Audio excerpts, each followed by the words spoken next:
There is a piece of land on this planet, smaller than the state of West Virginia, smaller than Switzerland, smaller than the Netherlands. You could drive across its widest point in under 4 hours. Its entire population, at roughly 23 million people, is smaller than Australia's. And yet, Taiwan is one of the scenarios the Pentagon's own war planners study most intensively when they model a war between the United States and China. Not a war in the Middle East, not a famine, not a pandemic, not a financial crash on Wall Street. An island the size of West Virginia, roughly 180 kilometers off the coast of mainland China. To put its size in perspective, you could fit more than 260 Taiwans inside the United States. You could fit roughly the same number inside mainland China itself, since the two countries are almost identical in total land area. And yet, this single island, barely a rounding error on a map of the Chinese mainland, sits at the center of one of the most closely studied war scenarios in modern American defense planning. A war between the two largest economies on the planet, both of them armed with nuclear weapons. Here is the paradox we are going to sit with for the next 50 minutes. Taiwan produces none of the world's oil. It has no army capable of projecting power beyond its own coastline. It is formally recognized as a sovereign country by only a small number of United Nations member states. By almost every conventional measure of hard power, Taiwan should be a footnote. Instead, it is the most dangerous flashpoint on Earth. The government in Beijing has staked the legitimacy of the Chinese Communist Party on eventually bringing this island under its control, by negotiation if possible, by force if necessary. The government in Washington has spent nearly 50 years building a policy of deliberate ambiguity around a single question. What happens if China tries? So the question we need answered is not, will China invade Taiwan? That is the question every news cycle asks, and no news cycle ever really answers. The real question is deeper, and once you understand it, you will never read a headline about Taiwan the same way again. Why does China want this island so badly that it is willing to risk direct confrontation with the most powerful military in human history to get it? The answer is not simply nationalism. It is not simply history. It is a convergence of three forces: ideology, geography, and money, that have been quietly stacking on top of each other for more than 3/4 of a century, and have reached a point where they may no longer be separable. But to understand why this matters, you first need to see exactly where it sits on the map. Taiwan sits in the East China Sea, separated from the Chinese mainland by a strait that at its narrowest point is only about 130 kilometers wide, roughly the distance from New York to Philadelphia. To the northeast lies Japan, to the south the Philippines and the entrance to the South China Sea. Taiwan is not on the edge of the map. It is sitting directly on top of one of the busiest intersections of maritime trade on the planet. Before we go further, you need to understand what this island actually is, because the popular image, a small, contested territory hovering in diplomatic limbo, badly understates its weight. Taiwan is a self-governing democracy of about 23 million people. It has its own constitution, its own elected president and legislature, its own currency, its own military, and its own passport. Since the early 1990s, it has held competitive multi-party elections. It is, by most conventional definitions, a fully functioning state. What it does not have is broad international recognition, because since 1971, the United Nations has recognized the government in Beijing, the People's Republic of China, as the sole legal government of China, a category into which Beijing insists Taiwan falls. This is not an accident of history. It is the direct result of a civil war that never formally ended. In 1949, after nearly 4 years of civil war, the Chinese Communist Party under Mao Zedong defeated the nationalist government of Chiang Kai-shek on the mainland. Chiang did not surrender. He evacuated what remained of his government, his army, and somewhere between 1 and 2 million loyalists across the Strait to Taiwan, an island that had itself only just been returned to Chinese administration after 50 years as a Japanese colony, following Japan's defeat in the Second World War. From that point forward, two governments each claimed to be the sole legitimate government of all of China. The communist government on the mainland called itself the People's Republic of China. The nationalist government on Taiwan called itself the Republic of China, and for more than 2 decades it held China's seat at the United Nations, backed by the United States. That arrangement collapsed in 1971 when the United Nations transferred China's seat to Beijing. 8 years later, in 1979, the United States formally switched diplomatic recognition from Taipei to Beijing as well. But Washington did not abandon Taiwan outright.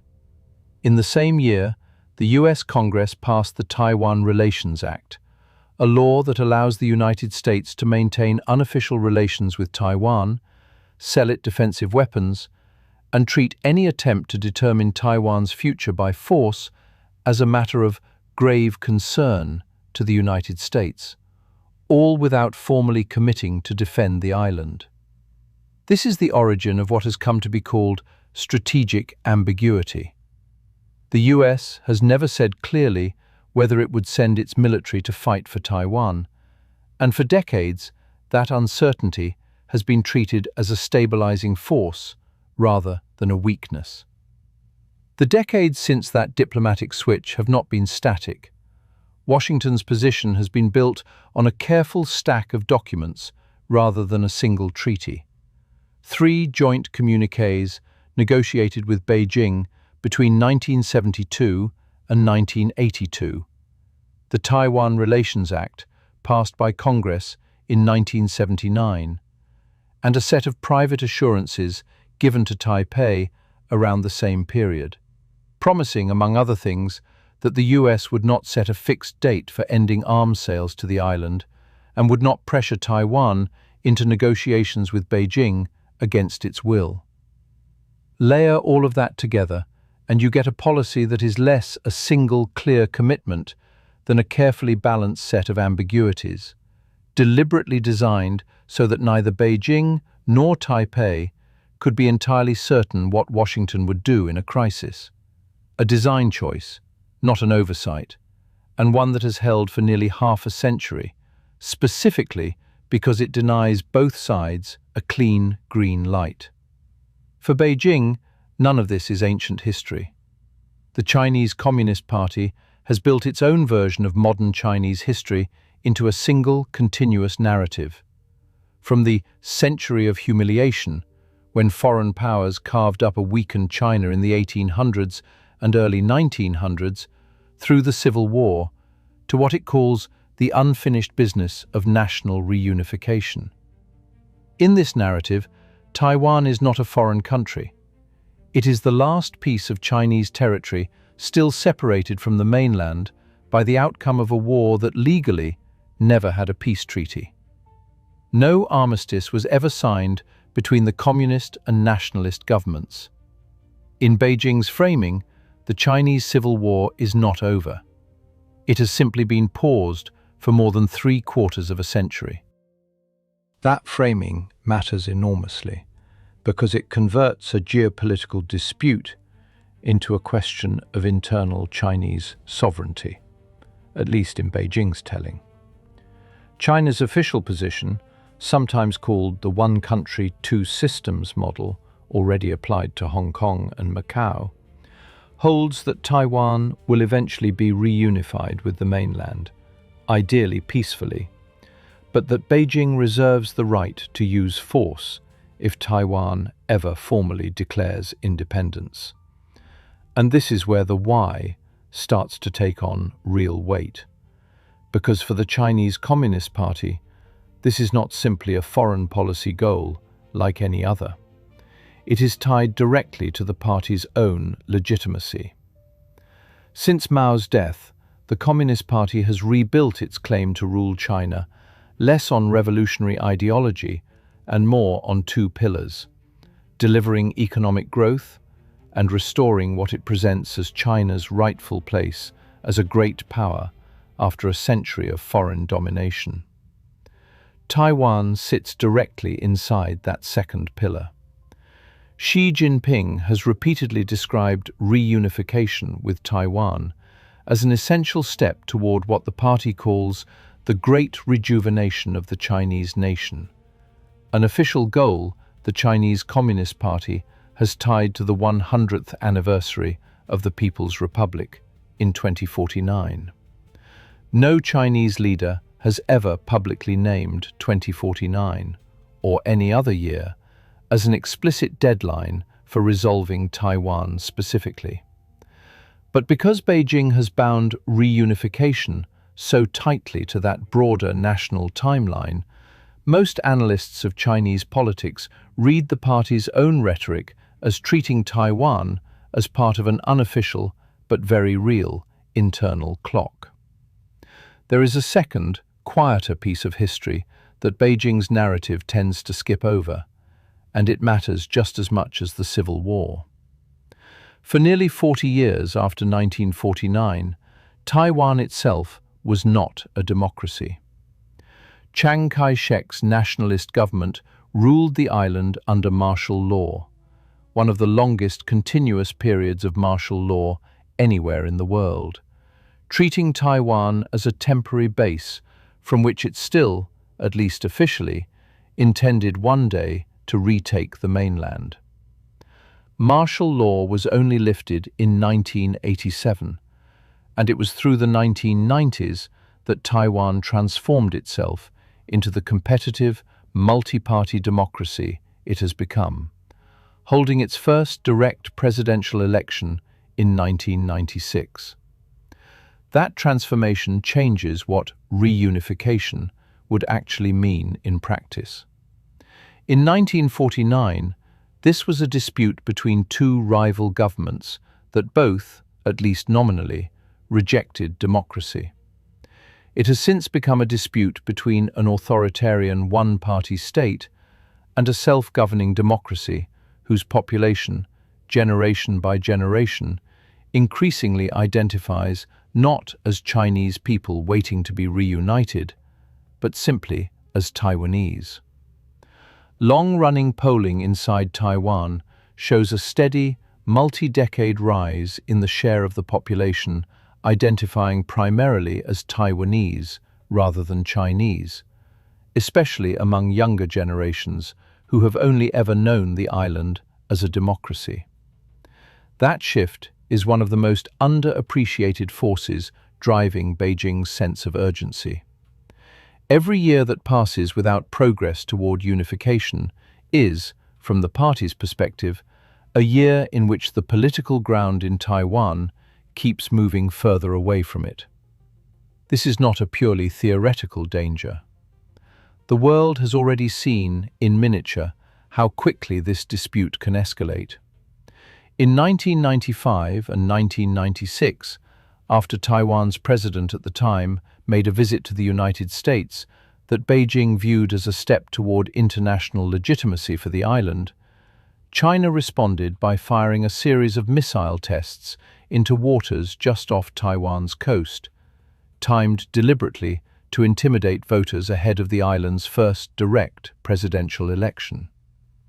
The United States responded by sailing 2 aircraft carrier battle groups into the region, the largest American naval deployment in Asia since the Vietnam War. The crisis eventually cooled without direct conflict, but it left a lasting mark on strategic thinking in both Washington and Beijing. For the US and Taiwan, it demonstrated that American naval power could still deter Chinese coercion. For Beijing, it was a humiliation, a reminder that its military in the mid-1990s could not yet contest American power anywhere near its own coastline. And it became one of the direct catalysts for the naval and missile modernization program China has pursued relentlessly ever since. In many respects, the entire trajectory of Chinese military buildup over the following 3 decades can be read as an answer to that single crisis. Never again. That is the ideological layer. But if this were only about ideology, historical narrative, and identity, Taiwan would be a difficult, emotional dispute, not the single most dangerous flashpoint on the planet. To understand why the stakes are existential rather than symbolic, we need to look at what sits underneath the politics, the geography itself. And that geography hides a fragility almost nobody talks about until it breaks. During the Cold War, American strategists drew a line on the map that still shapes military planning in the Pacific. It runs from the Japanese archipelago down through Okinawa and Taiwan, through the Philippines, and on toward Borneo. It is called the First Island Chain, and it was originally conceived as a wall, a string of American-aligned territory designed to box in Soviet and Chinese naval power, keeping it confined to the coastal waters close to the Asian mainland. Look at where Taiwan sits on that line. It is not near the middle. It is the central link, the largest gap in the chain, and the piece that, if it fell under Beijing's control, would open a wide corridor of blue water directly into the Pacific. This is not a static picture. Since the turn of the century, China has carried out one of the fastest peacetime naval build-ups in modern history, moving from a coastal defense force to a navy that, by hull count, has become the largest in the world, alongside major investment in long-range missile forces specifically designed to push American carrier groups further from the Chinese coast in a crisis, a strategy defense analysts often call anti-access area denial. Taiwan sits directly inside the zone this build-up was designed around. Every additional mile China's navy and missile forces can operate from without contest is a mile closer to neutralizing the advantage the United States has held in the Western Pacific since the end of the Second World War. Chinese naval and air forces based on the mainland have to funnel through narrow, closely monitored passages to reach the open Pacific, the Luzon Strait to the south, the waters near Okinawa to the north. Both are watched constantly by American, Japanese, and Taiwanese sensors. If China controlled Taiwan outright, it would gain direct, unobstructed access to deep Pacific waters. Chinese submarines could reach the open ocean without ever being tracked through a choke point. Chinese air bases could sit hundreds of kilometers closer to Guam, the most important American military hub in the Western Pacific. The entire American defensive perimeter in Asia, built over more than 3/4 of a century around forward bases in Japan, South Korea, and the Philippines, would have a hole punched straight through its center. This is the purely military logic, and it is the one most documentaries stop at. Underneath it sits a harder, more mechanical problem that shapes almost every serious wargaming exercise on this subject. The Strait itself is a difficult place to fight. Its waters are shallow and often rough, and the weather window suitable for a large-scale amphibious crossing is narrow, generally limited to a handful of weeks each spring and autumn. Taiwan's western coastline, the side facing the mainland, has very few beaches wide and firm enough to land an invasion force, and most of those are backed by dense urban terrain rather than open ground. This is part of why Taiwan's own defense strategy has shifted toward what analysts call a porcupine doctrine. Instead of trying to match China's military spending ship for ship, Taipei has invested in large numbers of mobile, harder-to-destroy weapons, anti-ship missiles, coastal defense systems, naval mines, designed to make any crossing catastrophically costly for an invading force, rather than trying to win a symmetrical war it cannot afford. The goal is not to guarantee victory. It is to make the price of invasion high enough that Beijing keeps choosing not to pay it. There's a mirror image version of this vulnerability that Chinese strategists themselves worry about constantly, and it helps explain why breaking out past the first island chain matters so much to Beijing beyond simple military pride. China imports the majority of its oil, and most of that oil arrives by sea, funneled through the Strait of Malacca, the narrow passage between Malaysia and Indonesia that connects the Indian Ocean to the South China Sea. Chinese officials and state media have long referred to this dependency as the Malacca dilemma, the uncomfortable recognition that in a serious conflict, the United States Navy, which maintains a dominant presence across the Indian Ocean and Southeast Asia, could, in theory, choke off China's energy imports at that single choke point long before any fighting ever reached Chinese shores. Breaking through the first island chain and gaining unimpeded access to the open Pacific doesn't just extend China's offensive reach. It also gives its navy more room to protect its own supply lines and diversify away from total dependence on a strait it does not control. In other words, Taiwan sits at the center of both China's offensive ambitions and its own deepest strategic anxiety, which is part of why the issue generates a level of institutional urgency in Beijing that is difficult to fully appreciate from the outside. That military balance explains why most Western intelligence assessments treat a full amphibious invasion as the least probable near-term scenario, even as they treat the broader trajectory of tension as worsening. It is also why so much of China's military activity around Taiwan looks less like invasion rehearsal and more like something narrower, large-scale exercises simulating a blockade, sending aircraft across the unofficial median line that has informally divided the strait for decades, and gradually normalizing a level of military presence around the island that would once have been considered a crisis and has become closer to routine. But the deeper reveal in this story is not what's sailing near Taiwan in warships.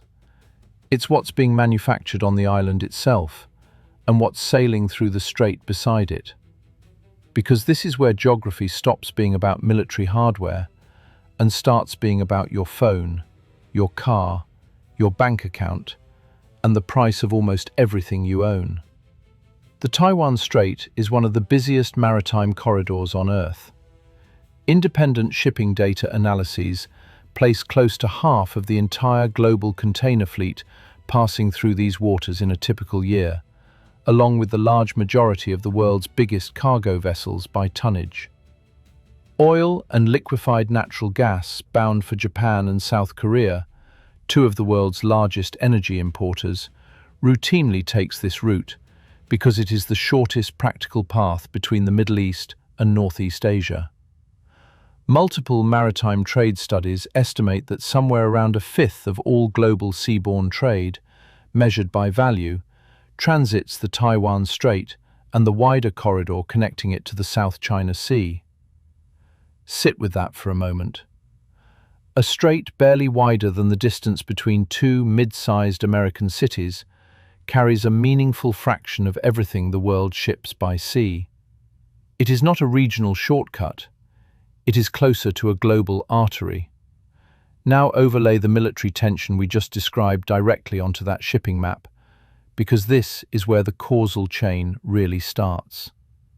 China has repeatedly run large-scale military exercises around Taiwan, including drills that simulated a blockade of the island, closing off its ports and airspace rather than launching a full invasion. Naval analysts widely agree that a blockade, not a full amphibious assault, is the more immediately plausible form of coercion, because Taiwan's coastline is difficult terrain for a landing force, while a blockade uses China's overwhelming numerical advantage in Coast Guard vessels, missile forces, and short-range naval power. Even a partial, temporary closure of shipping lanes through the Strait, declared for safety during military drills, would force container ships and tankers onto longer routes east of Taiwan, adding days to voyages and pushing insurance and freight costs sharply higher across the entire Asia-to-world supply chain. That is causation working in one direction. Political tension over sovereignty creates military posture. Military posture threatens shipping lanes, and shipping disruption transmits instantly into global trade costs. But there's a second, even sharper chain hidden inside the first one, and it has to do with what Taiwan actually makes.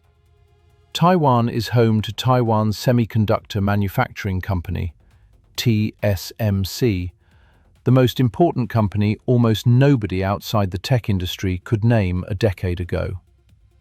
TSMC does not design the chips that power your phone, your laptop, or the servers running artificial intelligence.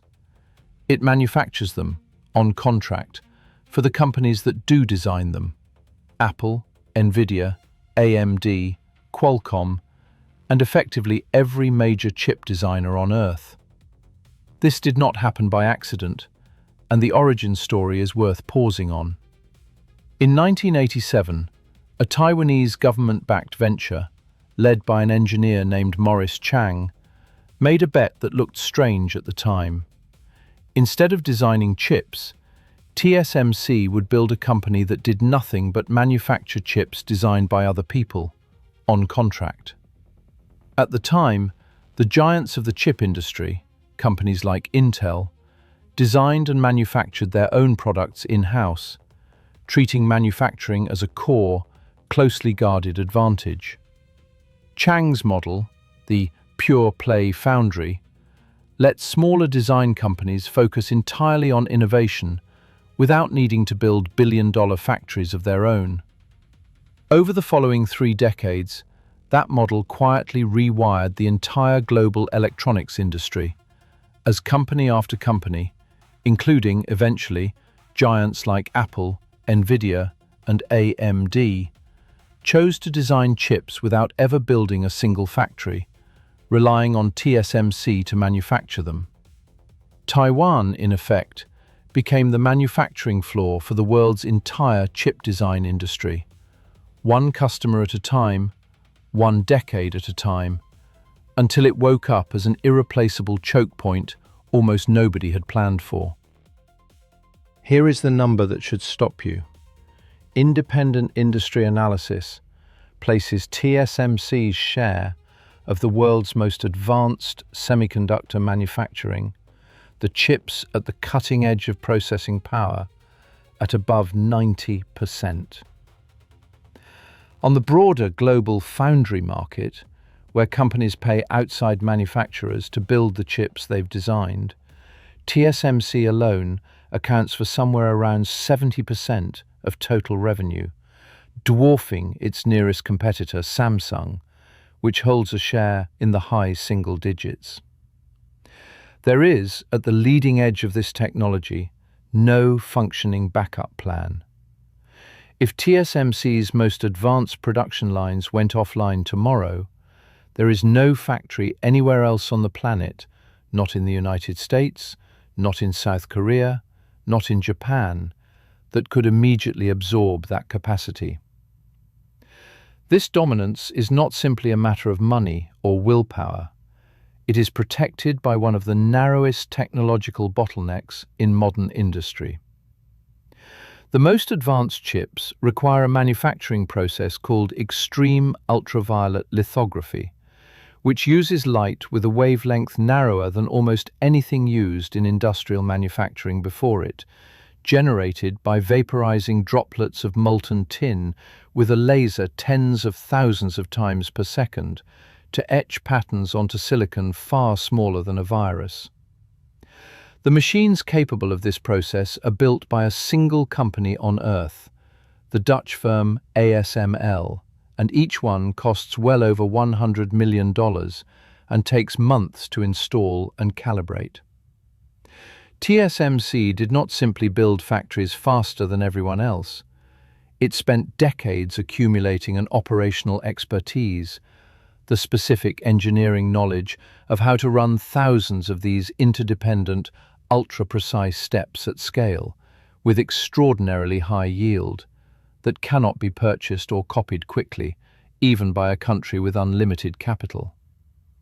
This is why Chinese efforts to build a fully domestic, cutting-edge chip industry, despite enormous state investment, remain years behind the frontier. The bottleneck isn't just equipment, it's decades of accumulated process knowledge concentrated almost entirely on one island. Think about what that actually touches. Every modern smartphone, every car built after roughly 2015, given how dependent vehicles are on onboard computing. Every cloud server running artificial intelligence workloads for companies you interact with daily. Every piece of advanced military hardware built by the United States and its allies, much of which depends on chips that trace back at some stage of the supply chain to Taiwan. A conflict that damaged, blockaded, or even just introduced sustained uncertainty around this single island's semiconductor output would not stay a regional problem for more than a few weeks. It would ripple directly into global electronics prices, automotive production lines, and the computing infrastructure underneath the modern economy. This is the layer most people miss when they hear China wants Taiwan back. It sounds like a story about flags and borders. It is actually a story about who controls the physical choke point underneath the entire digital economy. Washington has understood this vulnerability for years, which is why the United States has spent tens of billions of dollars trying to pull semiconductor manufacturing back onto American soil. TSMC itself has committed hundreds of billions of dollars toward expanding its manufacturing footprint in Arizona, a total that has climbed past $260 billion as its US investment commitments have escalated repeatedly since 2020, backed by direct US government incentives running into the billions. But even those new American plants, once fully operational, are expected to handle only a fraction of TSMC's most advanced production. The true cutting edge remains concentrated in Taiwan, both because of engineering expertise concentrated there over decades and, some analysts argue, because Taiwan's leverage as an indispensable supplier is itself a form of strategic insurance. It's sometimes called the Silicon Shield, the theory that as long as the world cannot function without Taiwanese chips, no major power can afford to let the island fall into chaos. Whether that shield actually deters Beijing, or whether it simply raises the economic stakes of a crisis everyone is trying to avoid, is one of the most contested questions in the entire field of strategic studies. But notice what has happened to the nature of the dispute across three distinct phases. It began as a political and ideological question about the unfinished Chinese Civil War. It became a military question about the first line of containment in the Pacific. And it has become, above all, an economic question about who controls the physical infrastructure the entire world's technology runs on. Three separate logics: ideology, geography, economics, all converging on the same 36,000 square kilometers of land. But the real story isn't what happens on the map, it's what happens to the money. Let's walk through what actually happens economically if this dispute moves from tension to crisis. Not a full invasion, which most military and intelligence assessments treat as the least likely near-term scenario, but a blockade or an extended period of coercive military pressure around Taiwan, which is treated as considerably more plausible. The first and fastest transmission channel is shipping cost. Rerouting container traffic around a closed or contested Taiwan Strait, sending vessels further east into open ocean to avoid the area, adds several days to voyages and raises fuel and insurance costs. Multiply that across a meaningful share of the world's container fleet, and freight rates rise globally within weeks, not months, because shipping capacity is a tightly optimized system with very little slack. The world got a preview of this dynamic in 2021, when a single container ship blocking the Suez Canal for 6 days cost global trade roughly $9.6 billion a day in delays. The Taiwan Strait carries a far larger share of global shipping than the Suez Canal ever did. There's also a slower moving cost that shows up before any actual disruption: war risk insurance. Maritime insurers price coverage based on perceived risk in a given region, and as tensions around Taiwan have escalated, insurers have begun quietly adjusting premiums and coverage terms for vessels operating in the strait, a cost that gets passed down the supply chain to everyone long before a single ship is ever actually rerouted. Markets, in other words, don't wait for a crisis to start pricing one in. The second channel, and the more severe one, is the semiconductor shock. Modern manufacturing runs on just-in-time inventory.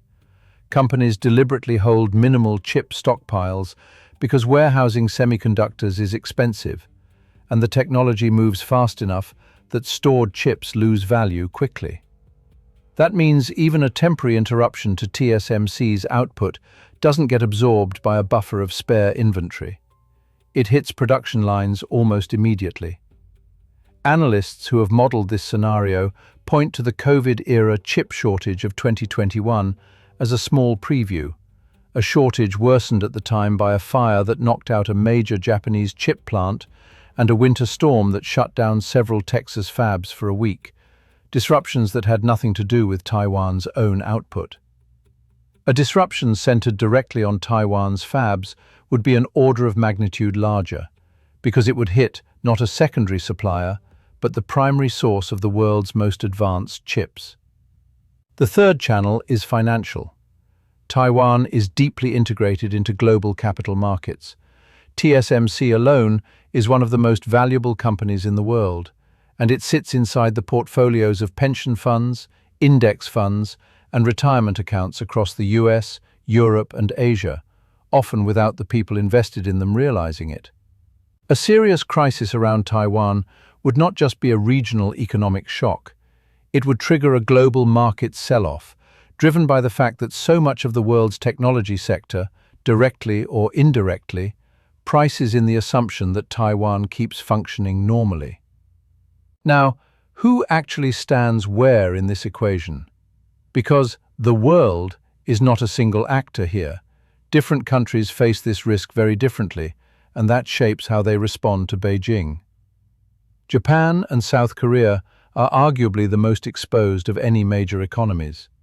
Both rely heavily on the Taiwan Strait corridor for imports and exports, including the bulk of their energy imports from the Middle East, since ships generally follow the shortest safe route available, and that route runs directly past Taiwan. Both countries are also deeply dependent on Taiwanese semiconductor manufacturing for their own electronics industries. This is a major reason why Tokyo, in particular, has become steadily more explicit about treating a Taiwan contingency as a direct threat to Japanese security, not simply an American problem happening nearby. The United States sits in a different position. It is geographically insulated from the immediate shipping disruption, but it is deeply exposed on the technology side. American companies design the majority of the world's advanced chips, and virtually none of that value can be realized without Taiwanese manufacturing. This is precisely why US policy since the late 2000s has moved from quiet diplomatic ambiguity toward more overt support for Taiwan. Expanded arms sales, more frequent naval transits through the Strait, and direct government subsidies to pull chip production onto American soil. Washington's strategy is not simply about defending a democratic partner.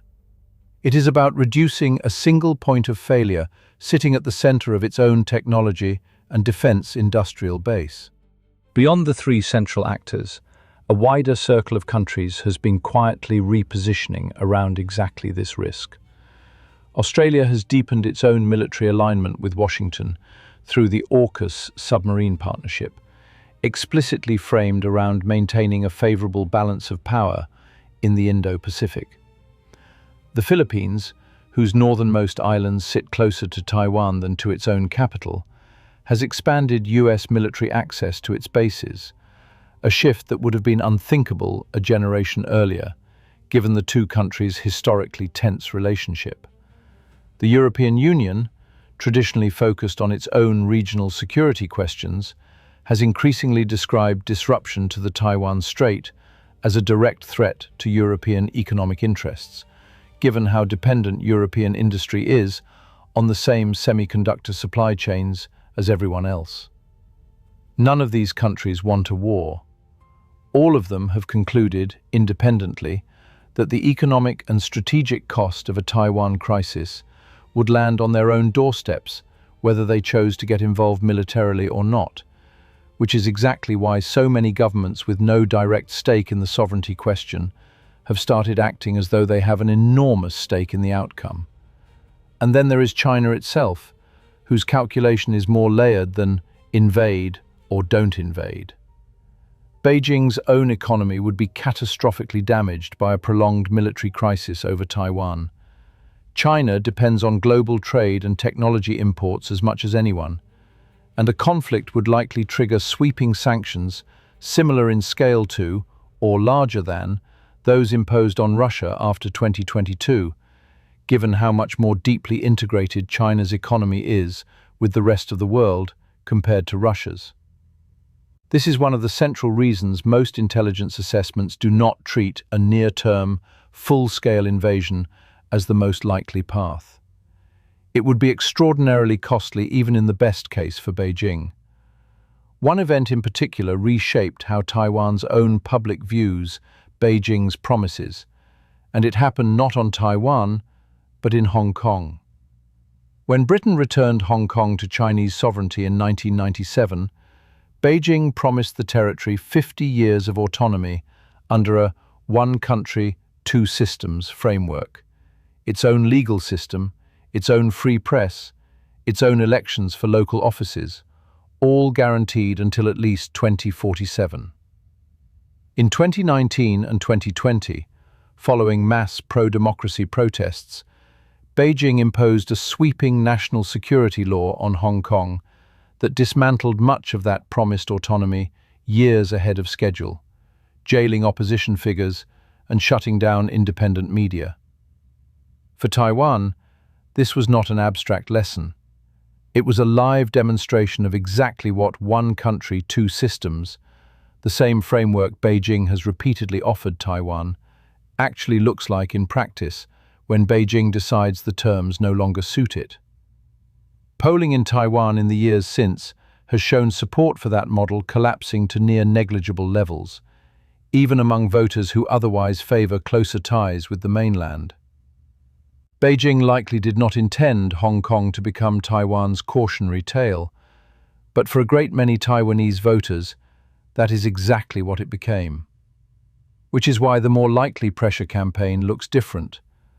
Not a single dramatic invasion, but a long, grinding strategy of military exercises, economic coercion against Taiwanese exporters, diplomatic isolation of Taiwan's remaining allies, and information operations designed to shift Taiwanese public opinion, all aimed at making unification feel inevitable, or making the cost of resisting it feel unbearable, without ever crossing the threshold that would trigger the kind of overwhelming international response a sudden invasion would provoke.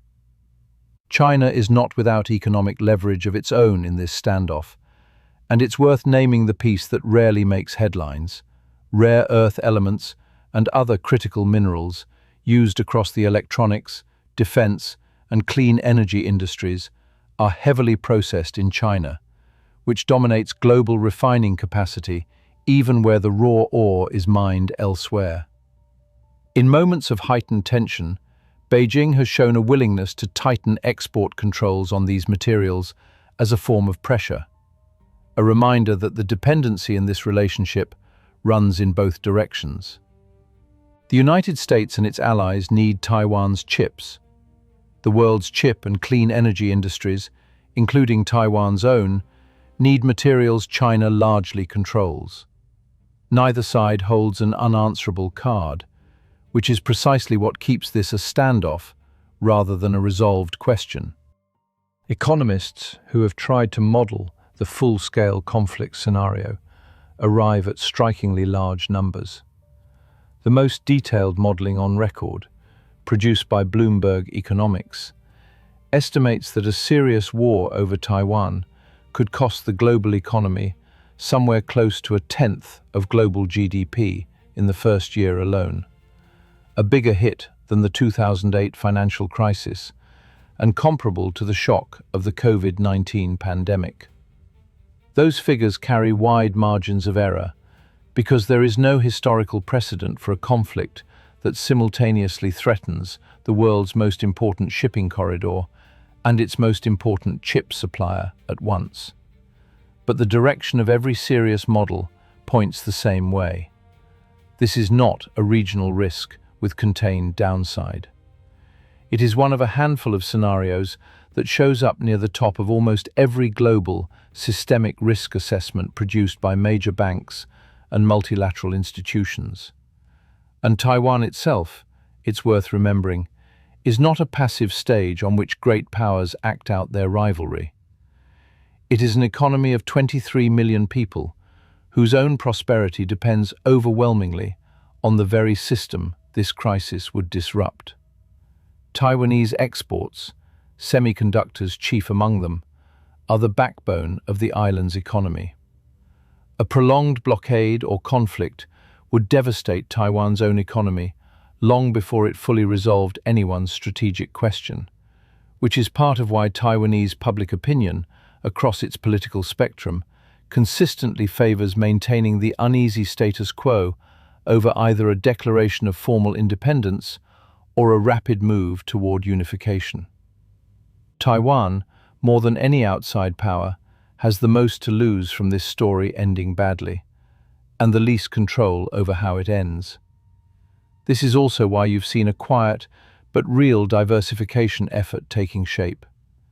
Apple pushing part of its manufacturing toward India and Vietnam, TSMC building new fabs not just in Arizona, but in Kumamoto, Japan, and Dresden, Germany, and governments across Asia and the West treating de-risking from a single point of semiconductor failure as a national security priority rather than a purely commercial decision. None of these efforts come close to replacing Taiwan's capacity in the near term, but they represent the beginning of a structural hedge against exactly the scenario we've just walked through. A hedge that, tellingly, is being built by companies and governments that rarely agree on much else. So here is where the causal chain lands. China wants Taiwan for reasons rooted in a civil war more than 3/4 of a century old, and the legitimacy of the party that governs roughly 30% of the world's manufacturing base.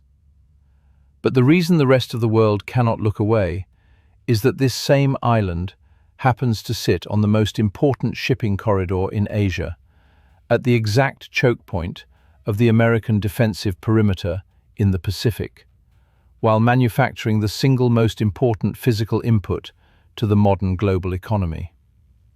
Ideology gave China a reason to want Taiwan. Geography gave the conflict its danger. And economics is what turned a regional dispute into the one flashpoint every major government on Earth treats as a genuine tail risk to the global financial system. Which leaves us with one final question, the one that changes how you'll read the news from now on. So why does China want Taiwan?